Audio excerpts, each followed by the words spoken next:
Millions lived in freezing temperatures for days, many with broken pipes and flooding homes. And by some estimates, 200 people died.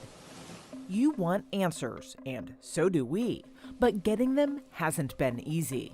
Check out the dozens of letters WFAA's investigative team has received from power companies and ERCOT, the state's power grid manager, since February, each of them objecting to releasing information that would shed light on how Texas, one of the world's leading energy suppliers, collapsed during a critical time. The reasons? They say releasing the information would reveal things like trade secrets or would cause substantial competitive harm. The fact that you can't know what's going on is problematic.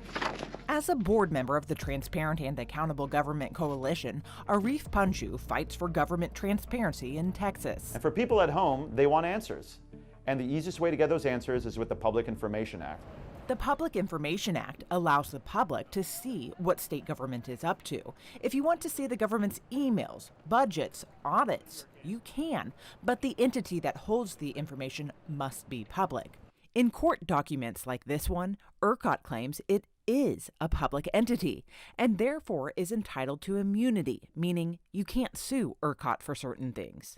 But we've discovered time and again, when ERCOT receives requests to release information, it does the opposite and claims that it is not a public entity. The bottom line here is that ERCOT wants to have its cake and eat it too. You can't have both governmental immunity and rejecting every open records request. I think what that does is lift the veil on the fact that there's probably some information that people would be interested in knowing and that perhaps ERCOT does not want people to know. It's going to wind up getting swept under the rug. Joe Larson sits on the board of the Freedom of Information Foundation, Texas.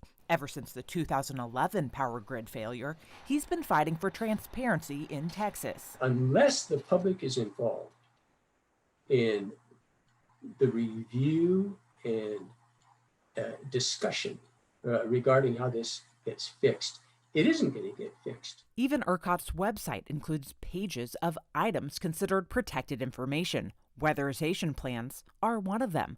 Those are the specific steps power plants took after the 2011 storm to ensure their facilities could survive the cold. Now, despite the fact that 21% of the units that failed in February also failed in the 2011 freeze, ERCOT claims weatherization plans aren't available for the public to see. Then what you have basically is market participants who have intertwined themselves with government power, who claim that they're immune from lawsuits but don't have to tell you about anything. And we should shine the brightest light on that situation. In Dallas, I'm Charlotte Huffman.